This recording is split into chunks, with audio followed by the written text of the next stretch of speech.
want to say welcome everyone to today's webinar. It is for OVW Semi-Annual Performance Reporting, and this is our Calculating FTEs webinar. And my name is Alexa, and I'm here with my colleague Casey, who's on video. And we also have another colleague in the room floating in the background, Chelsea, who's going to help support and answer questions. And before we get into the meat of the presentation, I just want to say thanks to Shannon and TA to TA for supporting us and for our Spanish interpreters on the call to help put this webinar on. We appreciate you very much.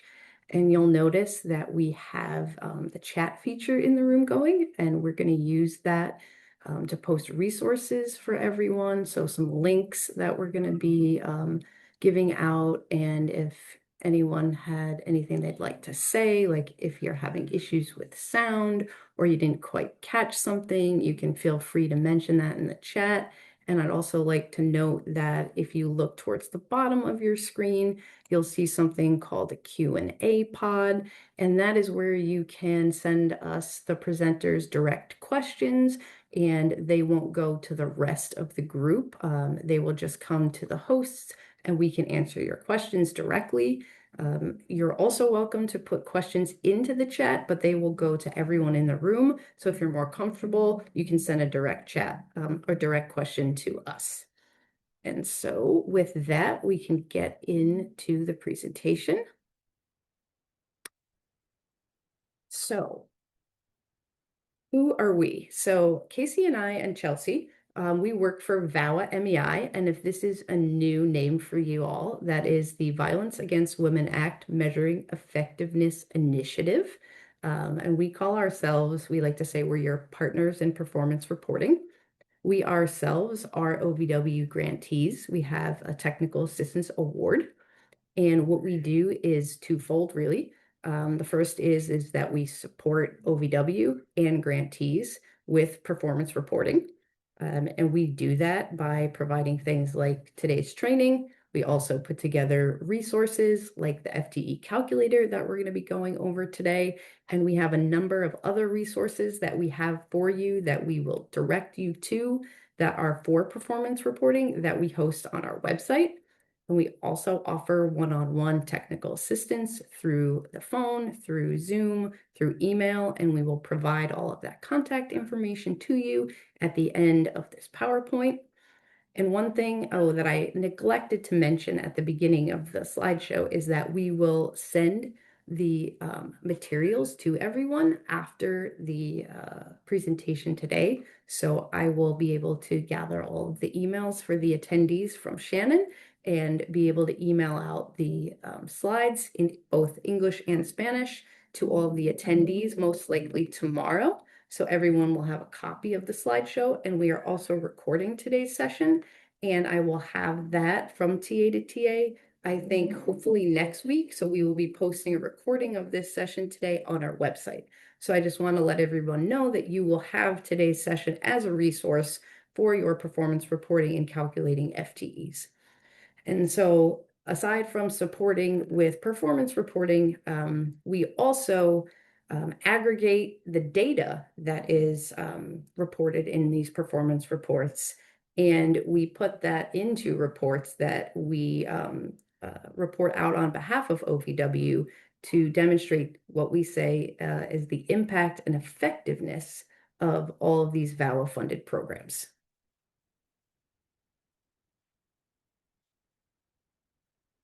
And so what we're going to do in today's webinar is, number one, is we are going to learn what exactly is an FTE. So if this is a new term for you, we're going to talk about what is a full-time equivalent FTE. What does that mean? And we're going to go over how to calculate it and make sure you have all the information you need to be able to do that.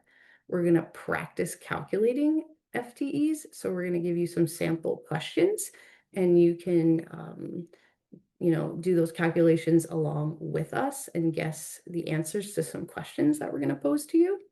We will review a resource that we've created, and we call it the FTE calculator. We'll show you how to access it and how to use it.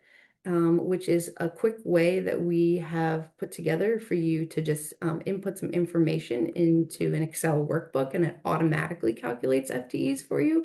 So while we are using this webinar to teach you how to calculate FTEs, we're also giving you a resource that helps you do it automatically.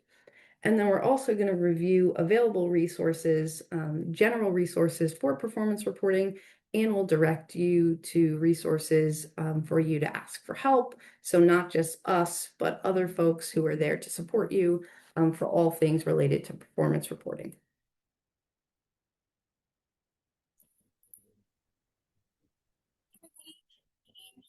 So, as Alexa said, for the purposes of reporting, you're always focusing on what your grant funds paid for during the 6-month reporting period. This means that you're only going to be calculating staff FTEs to reflect grant-funded staff time, which could include part-time staff, full-time staff, staff that were hired partway through the reporting period, and contractors or stipends. We'll go over an example for each of those, just like Alexa said. For the purposes of the performance report, because a lot of FTEs require some math, we do limit the values input to the second decimal place. So like 1.05 is what you would enter if your calculation gave you 1.048. You would have to round up or down to whatever the second decimal point is. In the spirit of the math, we're always prorating or doing some calculation for anyone who is not 100% grant funded for the entire 6-month reporting period. And that's a lot of the time. Most staff are either partially grant funded, they might be hired at some point besides January 1st or July 1st. They might not work the entire 6-month reporting period. If it's a contractor or a stipend, there's another consideration there that they might not even work at your agency. Even if a staff person doesn't work at your agency and they're a contractor, you're going to end up doing some prorating or calculating to get a full-time equivalent or FTE value to represent their grant-funded staff time on the reporting form.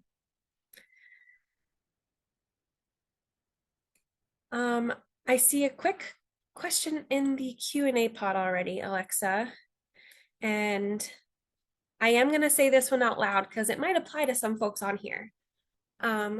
So if during the 6-month reporting period, we didn't have any clients, but we did hire staff funded through the program grant, and provided training such as, or outreach, can we bill for staff time? So excellent question. We can't really speak to what you're allowed to bill for your grant. That's outside of our scope at VAWA MEI. If you have written that into your grant goals and objectives and your OVW program manager knows that that's something your grant funded staff time will be doing, then yes, you'll want to calculate an FTE value for that staff time. We haven't quite gotten to the slide on this yet, but you'll always report staff based on the function that they're performing rather than their job title. So in that example, if you have a grant funded staff person who during one reporting period is providing training and outreach, you would capture them in the trainer category, and you might describe their outreach activities in the other category. Did we still have outreach worker as a category, Alexa? I can't remember. It might be a category to have outreach work. Sorry, I can't remember off the top of my head. It is there, I think. Mm-hmm. Great, thank you. It wasn't always there for every report, so that's my hesitation. But it is there now. Which form you have, because not all staff categories are on every form. So this is a webinar for all forms, and with the caveat that, not every form does even calculate individual staff FTEs. Most forms do, aside from the TA form, I believe, and the coalition's forms that do staff totals. But it still is important to understand how to calculate individual FTEs because you do need to then aggregate it into a total. So there's a caveat there as well. So anything we say, I would say during this webinar, just know that we are speaking like, generally to the group about the forms and that individually to your specific situation, it might be a little bit different. And if we say something and you're like, I wonder how that applies to my form and my situation, like we would say, please reach out to us, send us an email. Our contact information will be provided at the end of the slideshow, and we can also put it into the chat. So you can just shoot us an email right at the end of the slideshow with your direct question.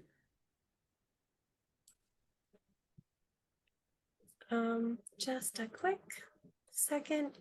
I am responding to a chat. Sorry, folks and panelists. Okay. Right. I'm going to skip us to the next slide because I did go over everything there. And this is the slide where I tell you that you're reporting staff time based on the function performed rather than job title. Because some folks wear multiple hats at your agency and you want to capture the different types of work that they're doing, not their job title. So this might mean that you're dividing someone's FTE value into multiple staff categories on the report. However, as Alexa just mentioned, there are some grant program forms where you don't have to do this separating because you're just providing a total staff value rather than staff category specific breakdowns. So that would be for the technical assistance program, EM, state coalitions, tribal coalitions, and TFAV. So if you have one of those grants that's listed, you don't have to worry about reporting by job title or function because it's just one value. Okay. On all forms that have categories, there's an other category because the list of available grant funded staff, it's a lot of catch-all buckets, but you might have a unique situation that doesn't fit. So there is an other category where you can report the specific type of function that's being reported, but please do not write consultant or graduate assistant. Words like that describe title or the function of them working outside of your program, but they don't describe what those people are being paid to do.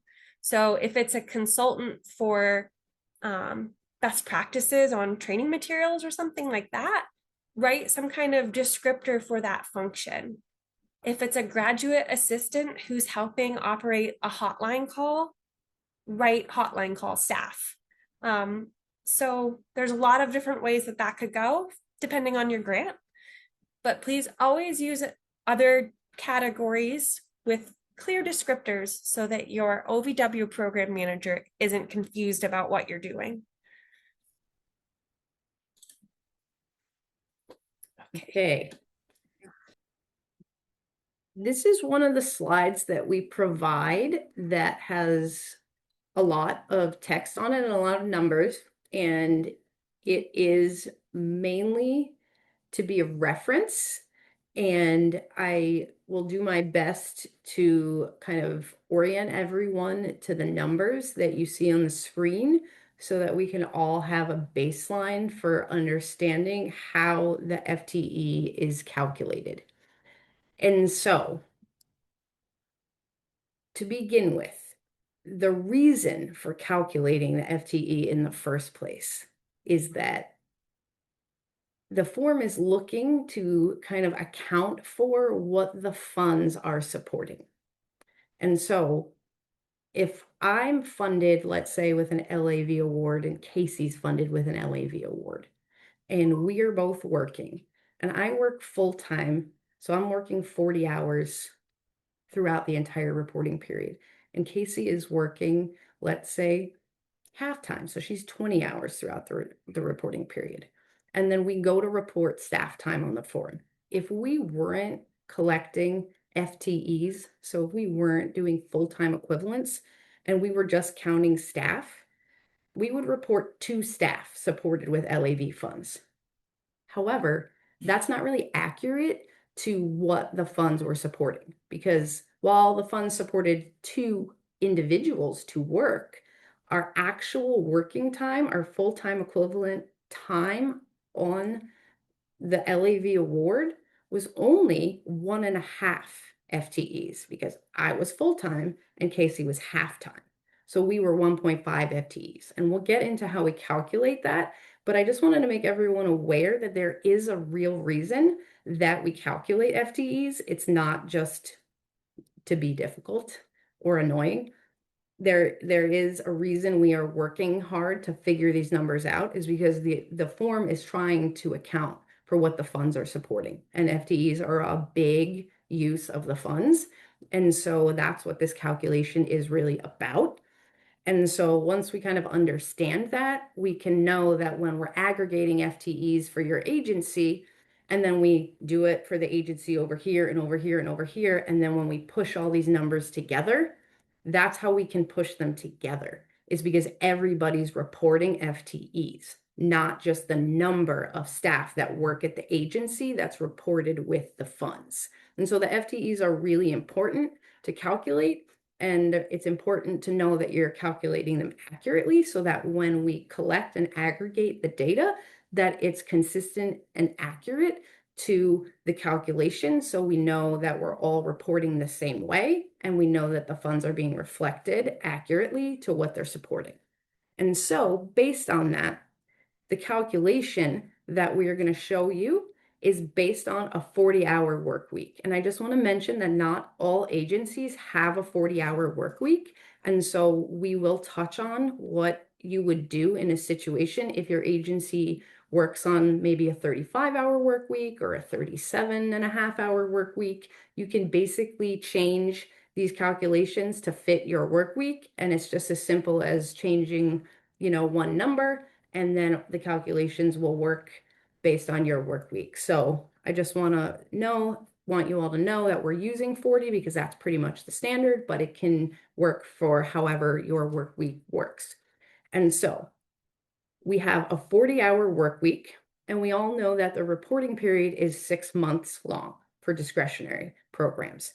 And so if we have 6 months in a period and we have 40 hours a week, we also know that we have 26 working weeks in a 6-month period. And so these are the numbers that you're seeing on the screen. And then we additionally have the number 1,040 on the screen. And we get that because if there can be 40 hours in a work week and we work for 26 weeks, there's a total of 1,040 possible working hours in the reporting period. And so this is a very important number to know, that in the entire 6-month reporting period, if I were to be considered a 1.00 FTE, so that would be a full-time equivalent, a 1.0 full-time equivalent worker, I would have worked a full 1,040 hours in the period. And so knowing this information, we can look at this table. So essentially, you're just going to go down and see that if you are a 1.0 FTE, you've worked all 40 hours throughout the entire period. If you're a 0.5 FTE, you've only worked 20 hours every week, which works out to 520 hours during the reporting period. And that's a 0.5 FTE, and so on and so forth, and going all the way down. And so that's the reason for that table, or that row of numbers on this slide, is a little reference for you. And so knowing that, what you do to get that number, what the calculation is, it's just a simple math problem. It's the amount of hours that you could possibly work in the period, or it's the number of hours you worked over the amount of hours you could possibly work. So if you worked 1,040 hours in the period, we put that over the amount that you could have possibly worked with which is 1,040. So that's 1,040 over 1,040, and that gets us the number 1. And then if you worked 20 hours, that's 520 total hours worked over a total of 1,040 possible hours in the reporting period, and that gets you 0.5. So it's just a simple division problem of how many hours you did work over how many that were possible. And that's for the whole reporting period. And you can also do it over just the course of a work week, because if you know how to do math, which I assume most people do, I'm not the best at it myself, but I think this is a simple enough concept that if you work a work week, it's 40 hours in the week. If you worked 40 hours and there's a total of 40 possible hours, 40 over 40 is 1. If you worked 20 hours in the work week and there's a possible 40 hours you could work, it's 20 over 40, and that's 0.5. So it's the same concept, but over just the course of a week. It's how many hours that you worked over how many hours you could possibly work. And so it's a simple way to think about how to calculate FTEs, is just counting up the number of hours that somebody did work over the number they could have possibly worked and dividing that. And situations definitely get more complicated than that. But if you have a baseline understanding of how it works, then you have a much better time of being able to begin to the apply the math to some of those more complex situations. And so we will go over some examples in some of the next slides to see if we can apply some of these concepts.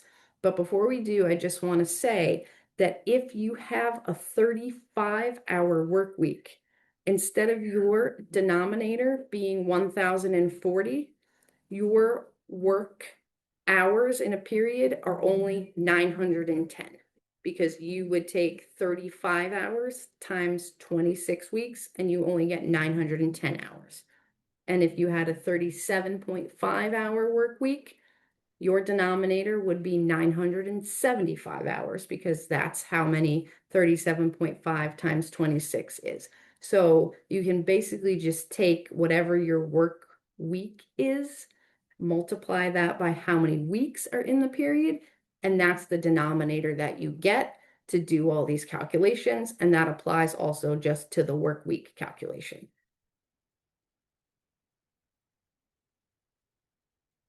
Okay.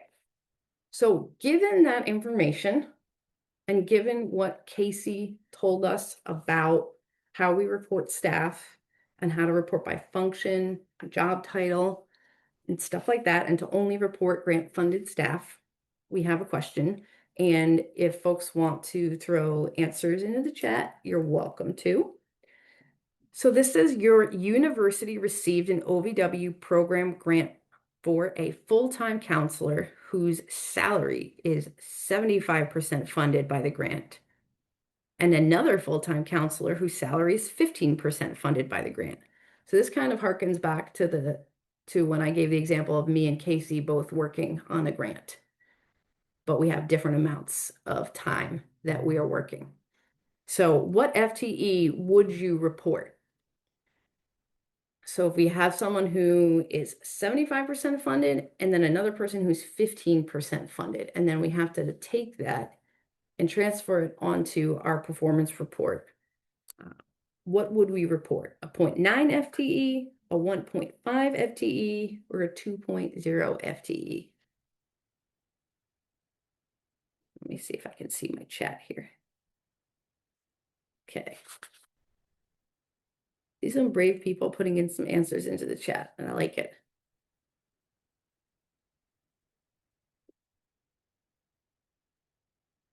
Okay, and I feel good about our training because I think all the answers are correct. Yes. So you would, in this case, put in a 0.90 FTE. So again, we wouldn't put in 2 because although we have 2 people, we have to think about it in terms of FTEs. So we have to think about how there were 2 folks and one was full-time, but only 75% of their hours. So they might be full-time working, but only 75% was funded by the grant. So that would be a 0.75 FTE. And then we have another person who's working, but only 15% of their time is on the grant. So taking 15% of someone's time is a 0.15. And then what you do when you have multiple people who perform the same job function, you can just add all those job functions together. So like if you had 10 people who all perform victim advocacy, you would just be calculating all of their time in that one category, and then you add it together. And then you come up with, you might come up with like for 3 people, it might not even come up to be a 1.0 FTE, and that's okay. It doesn't matter how many people there are, you're just adding the FTE time. Okay, staff example number 2. Your organization's OVW program grant was used to fund a part-time trainer who spends 6 hours per week providing trainings and 4 hours per week completing support staff tasks around the office. What FTE would you report?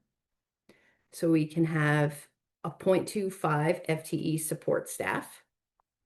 B would be a 0.60 FTE for trainer educator and a 0.4 FTE support staff.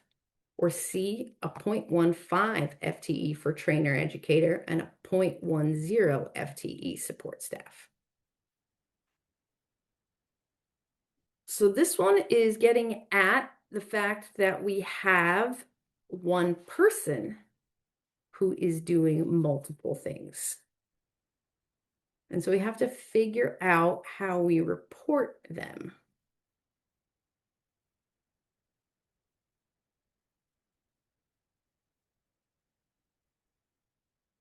Oh, yes.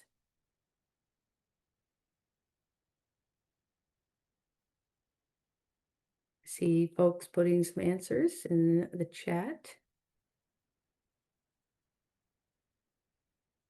Yes. We would choose option C. So Casey mentioned on the slide where she was training about splitting people with their job function. So it's one person and they do 2 separate things. So you have to pull out the time that somebody spends doing one function and the time they spend doing the other. And then we are looking at how we calculate their time. And in this situation, we're using the calculation of what they do in a week. So it's 6 hours a week over 40 doing the trainer, and then we're doing 4 hours over 40. So we got the 0.15 for trainer, and then we get the 0.10 for support staff. And so you could always do the math by saying, every week they do 6 hours and you can times that by 26. And then you could have done whatever that is over 1,040. And you would also get a 0.15 FTE. And so the math works out whichever way you want to keep track of people's hours. So it's really just however you want to keep track of hours, and it'll work out however you want to do it. There's no one specific way that you need to be keeping track of the hours. It's however you at your agency choose to keep track. Okay. Casey, I think it is your turn. I feel like I'm going to take. Thank you, Alexa. I'm going to take us through the next example. I am so grateful for everyone's participation in the chat, and feel free to reach out if any of our examples are confusing or if we need to circle back to anything. I know we got a couple questions in the Q&A chat already about calculating FTEs specifically. In example 3, we're pretending that our OVW grant program funded a full-time counseling position, and this counselor was hired 2 months into the reporting period. So let's pretend that is in March of 2026. So January and February already happened. But they worked March, April, May, and June. So what FTE would you be reporting for this counselor?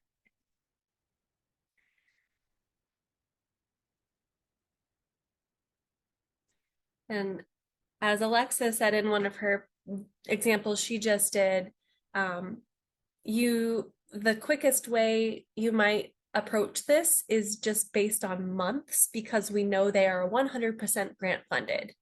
So they missed the first 2 months of the reporting period, but they did work the last 4 months fully funded.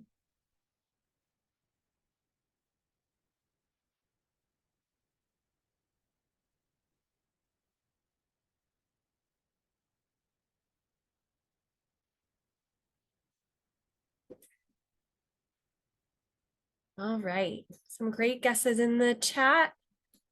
I think you all are getting the hang of this. So in this example, our quick answer is 4 divided by 6 months gets us to 0.67, which is rounded up from 0.6666 infinity, 2/3 and an FTE for this counselor. If this counselor had been partially funded, we would have had to do another step of prorating. But 100% funded is always the easiest. Okay, for example number 4, this one is going to touch on what would be like prorating or calculating an FTE for a contracted work or a stipend. So in this example, we're pretending the OVW program grant paid a translator service for 65 hours of work during the 6-month reporting period. We're going to assume for this example that full-time for this agency is 40 hours a week for the 6-month reporting period. And we don't have number of weeks or months worked. We have to work with hours. And for anyone who doesn't have a quick screenshot or download of the cheat sheet, the full-time 40-hour work week 6-month equivalent is 1,080 working hours. That's my hint for everybody.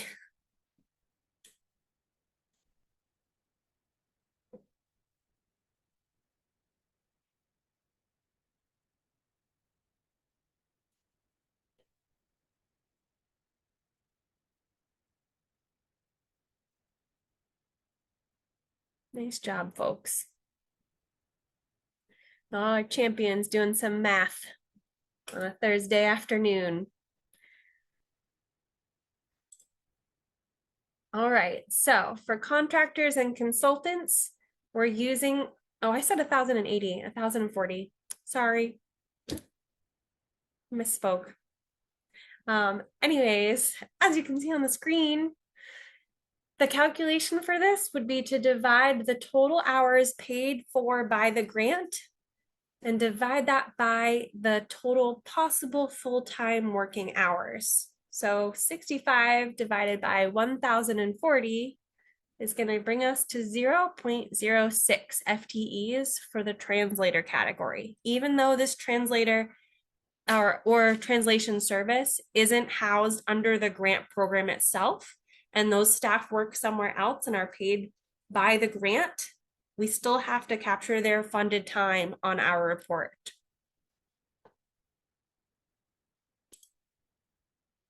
All right, I'm going to walk us through a few common issues with staff reporting because it's tricky and every staff is different and every agency is different.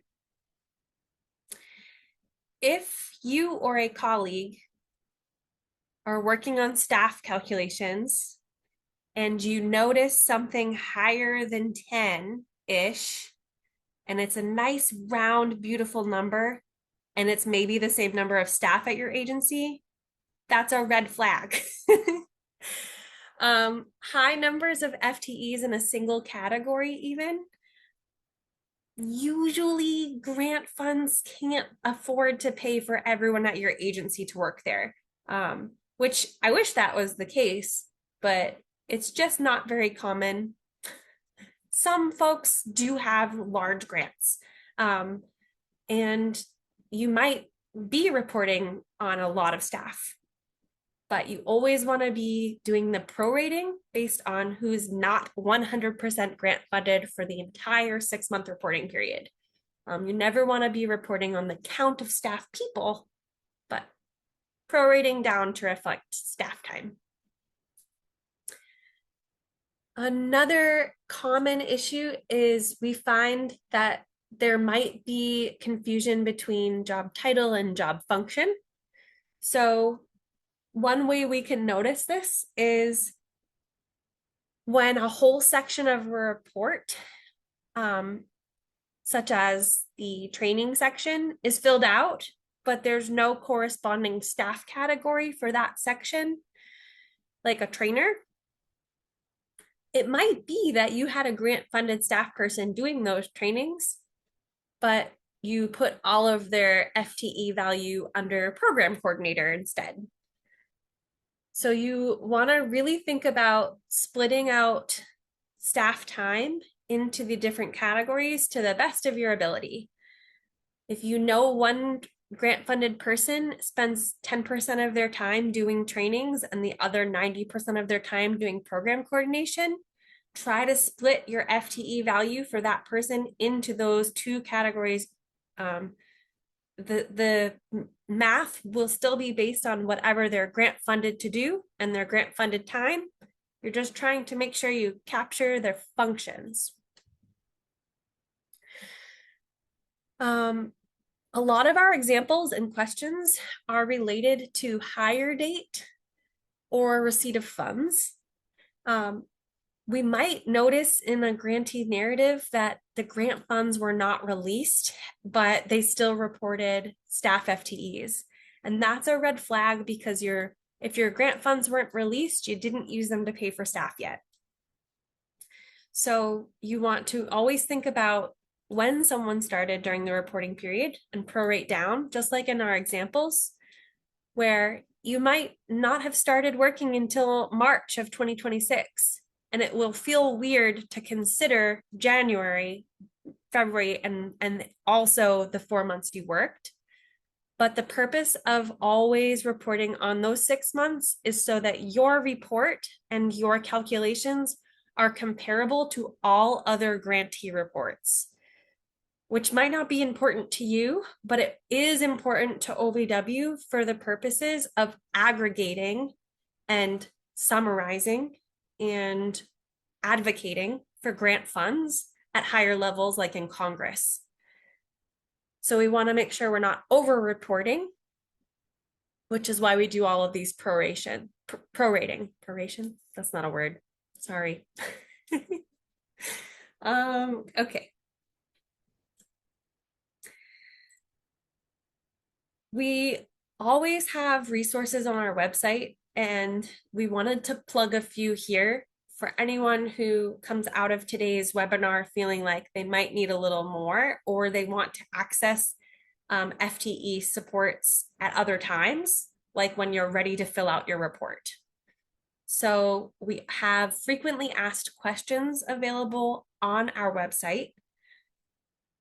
We have an e-learning video that walks through exactly how to calculate an FTE, which might be helpful for you to send to other staff or colleagues who weren't able to attend today and might need to consider how to calculate staff FTEs for a report. It's got examples and graphics, and it's not a webinar, so there's no live questions or interruptions. I believe there's also a transcript for it. Something else that we're going to actually demo for you today is the FTE calculator.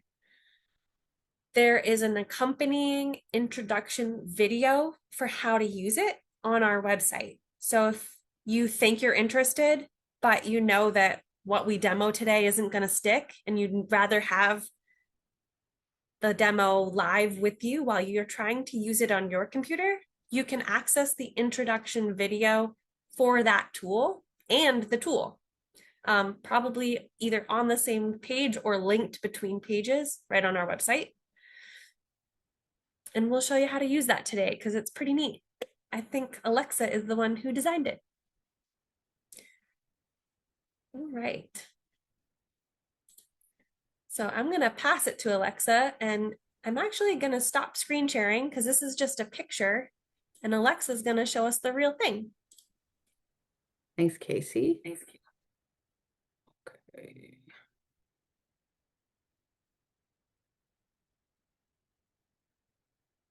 Okay, Casey, if you'll let me know that everyone can see or what they can see, and then I'm just going to make sure I can see everyone on Zoom as well. I would say you should zoom in a little bit more. It's Okay. showing a lot more columns all of a sudden than when we Okay. practiced. Let me do this one then. Share on a different screen. Uh, that's so funny. When we just practiced this, it was zoomed perfectly. But I think you can zoom a tiny bit more. There you go. That's perfect. Okay. There we go. Okay, so this is a resource that I actually created because as a TA provider, when I was answering questions about how to calculate FTEs, I was like, geez, I don't really know how to do this very well. And I would like a way to easily be able to do this when somebody is asking me, especially in a lot of these situations where folks have a lot going on. And I was like, I would love to have a resource that I could use to do this. And so the idea of the FTE calculator came to me, and I thought, well, maybe I could expand it and make it a tool that I could share widely with grantees, and they could use it every reporting period. And then maybe they wouldn't even have to ask VAWA MEI for help because they would be able to do this on their own. And so we created the FTE calculator. And if you have been a grantee for the past, I think it's maybe been around for about 8 years now, you may have seen different versions of this. And just due to the number of new, let's say, I think they're called special initiatives and pilot programs, we used to have actually a drop down to select your individual program, and it would actually populate a specific staff list in this column L for you. But we have since removed that option within the calculator because of the amount of new programs that keep coming online, which is great. And so we wanted to keep the resource up to date.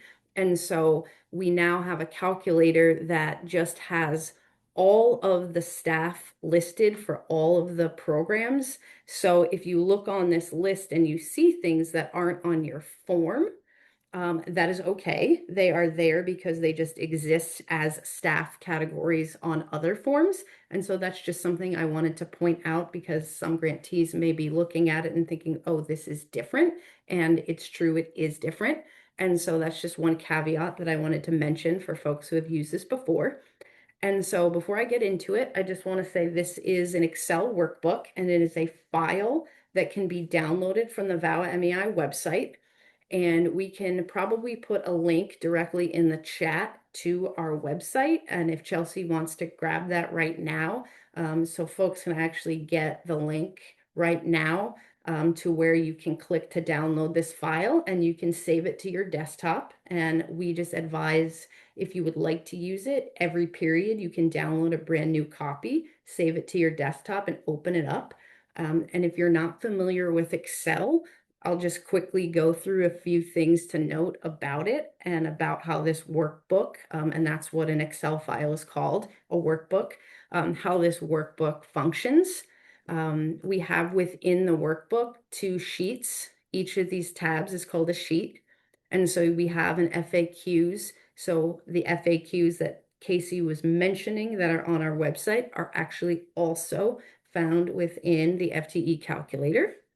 And we also have the contact information for VAWA MEI in here so that if you are in the middle of calculating FTEs and you are getting caught up in something, you can just reach out to us, call us, or email us. And then we also have some information here about how this workbook is actually locked for editing so that you as a grantee can't click any of the boxes or any of the buttons in the workbook and change anything because there are formulas built into the workbook which make it work, which make the calculations go. And if you were to accidentally click into a cell perhaps and change something, then the calculations wouldn't work. So it is what's called protected. And if you did want to unprotect the worksheet or the workbook because you want to do something to it, if you are savvy with Excel and you wanted to be able to edit it, we did provide for you what the password is to unprotect both the workbook, which if you look in the ribbon, there's the option to protect and the workbook and the sheet. And if you click that, it's asking for the password. And if you type in the password, which is just edit, you can both unprotect the workbook, which is the whole file, and then the individual worksheets. You can unprotect them with the word edit, and then you'd be able to change it around. And some folks like to do that because they like to change it and make it more of a resource that's particular to their agency. So that's a cool thing about this resource is that you can make it yours. And if folks do ever unprotect the sheet, and I'll show you, just type in the password edit. I do have a hidden, oh, you have to unprotect the whole workbook to get to the hidden tab. There is a hidden, you right click and unhide. We do have a hidden sheet, which is a lookup sheet, just for reference. I wanted to note that for folks so that the formulas are grabbing from this sheet just for your reference. So I'm just going to hide that one again, and I'm going to protect the sheet. And it's as simple as, and you have to do the password twice, as that, of locking and unlocking both the worksheet and the workbook if you're interested in kind of adjusting it for yourselves. And so that's the basics. And then beyond that, Excel does have, and you saw when you came in, it does have a zoom in the bottom right, and we have a notice about how computer display sizes and settings vary. So if you open the calculator and it looks like, whoa, I can't see it, you can zoom, make it smaller, and you can make it bigger. I tend to work in Excel with it really big because as I age, the font is getting smaller and smaller. And so I like to keep it quite large. And we have directions across the top of the screen to orient you to how to use it. And so if you just follow the steps, we hope we made it very clear as to how you would go about entering the information needed to calculate. And this is going to automatically calculate the FTEs that you would need for your performance report, no matter how you choose to keep track of the hours worked at your agency. And I'll show you how that works. And so step one is asking us to enter the total available hours in your program's work week. And we have the default set to 40. But the cool thing about this is this cell is actually not locked. And if you had that 35-hour work week, you could just change that to 35 right there. And that would be how you would adjust this tool for your agency's work week. So step one is to make sure this number reflects the work week of your agency. Step two is enter the name of the staff member whose time was supported by the OVW grant funds. And so each of these boxes is for you to enter the name of the person whose time you are looking to report on. And you'll notice over here, we have multiple rows. So we have the ability to split one person into multiples. So that's how we can make sure that we're doing that. And if there is one person who has more than 3 roles, maybe they should get a new job. But if you have to report that for them, you can then put their name twice and then give them their 4th, 5th, or 6th role, you know. And so I'll go ahead and I'll put my name here. So I started, And in step 3, it now says enter the months during the 6-month period that the staff member's position was paid with OVW grant funds.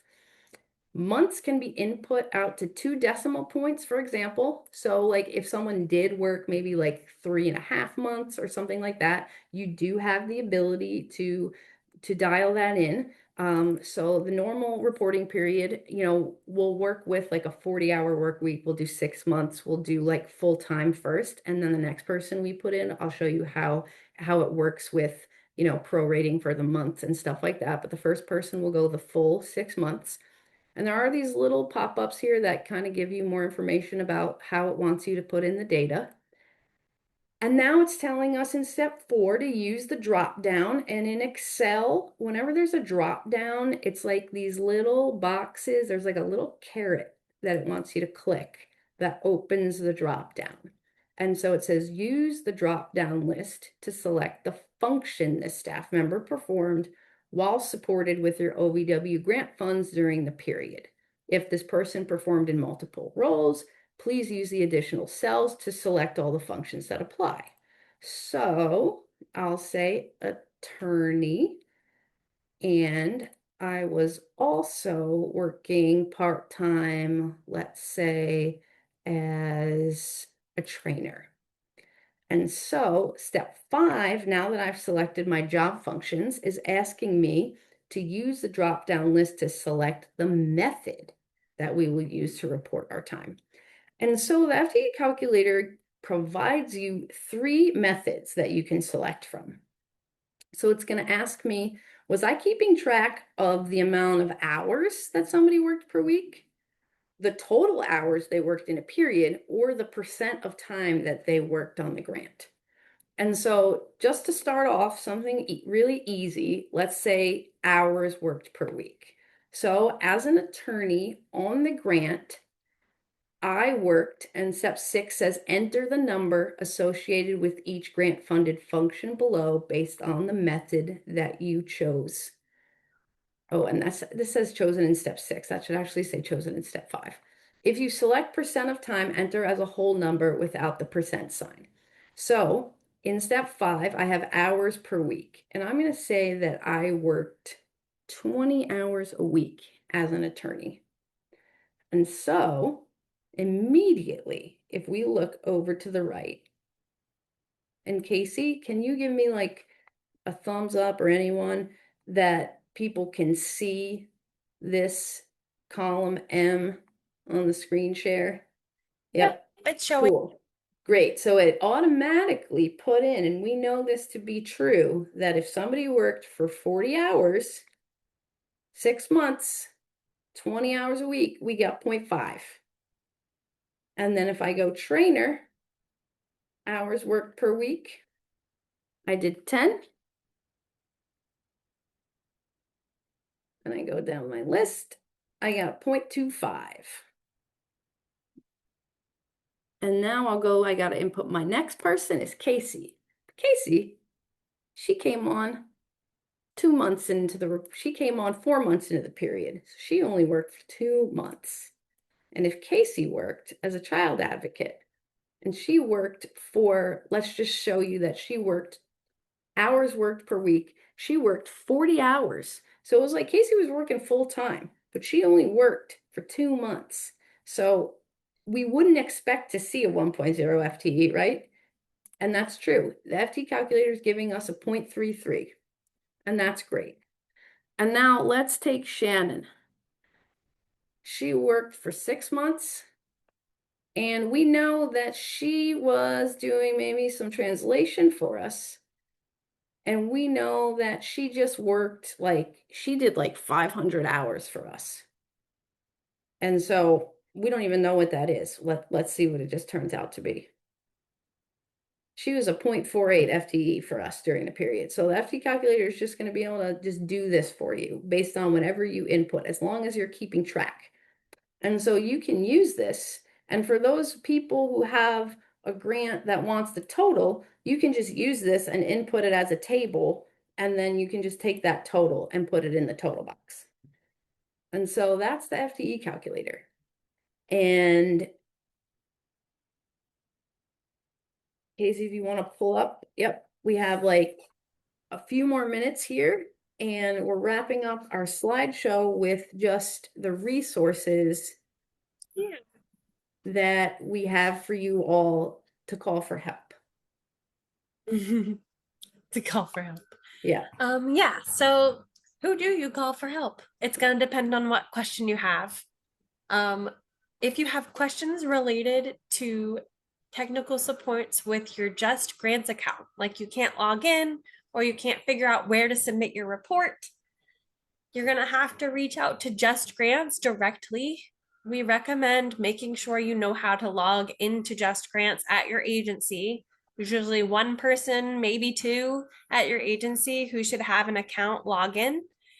You want to make sure you figure that out as soon as possible, because Just Grants has a small staff and there's thousands of grantees that reach out every 6 months for support with Just Grants. So you can either call them or put in a ticket via email, but we recommend doing just making sure at your agency this week that you know who can log in, and that if you can't log in, you reach out to Just Grants now so that you're not waiting till the end of the reporting period to get that piece sorted. If you need help verifying what kind of grant activities you can do with your grant funds, like that one of those questions earlier about can we bill staff time for this activity, you'll have to ask your OVW program grant manager. You also always need permission to use grant funds for products and deliverables. You never want to surprise your OVW program manager. So you're always wanting to be in contact with them. You might even be interested in seeing if you can change a grant goal and objective, and you need to clear that with your OVW program manager before you use grant funds on something that's not in your originally approved grant goals and objectives. Additionally, listed here, if you're having difficulties with the due date, we can't do anything about that for you, and neither can Just Grants. Your program manager at OVW really can't change the due date for your report either, but it's important that you're in contact with them about it. If you don't know who your OVW program manager is, you can reach out to the general phone number on the page here. They'll be able to direct you. You should know what your grant award number is and your agency name and the type of grant would be helpful for them, I'm assuming, for them to help navigate you to the correct program manager. We also can always provide these phone numbers to you if you reach out because you can't find them anymore or you lost them. We're happily making referrals to OVW and to Just Grants all the time. And if you have questions about the impact tool, completing your performance report, any content questions about how to tackle something in the report, like FTEs, we are available at VAWA MEI anytime, all year round. We provide assistance over the phone, via email. We sometimes even Zoom and screen share if something's extra tricky. You can reach out to our main phone number or our main email address here. But we also even have a contact page on our website. So even if you lose all of this information, if you Google search VAWA MEI and you go to vawamei.org, there's a contact us page there. So there's lots of ways to reach out to us, and we're always happy to talk to grantees. And the lastest slide is the nothing slide. It's just our contact information again. So we did it, and we made it to the full hour. We've gotten some really good Q&A questions. We're so grateful for our hosts and for our translators on today's call. We're so grateful for the participation in all of the examples that we did.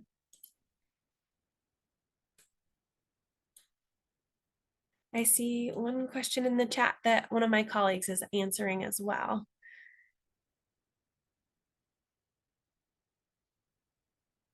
And always reach out if you have questions about staff FTEs at a later time, okay?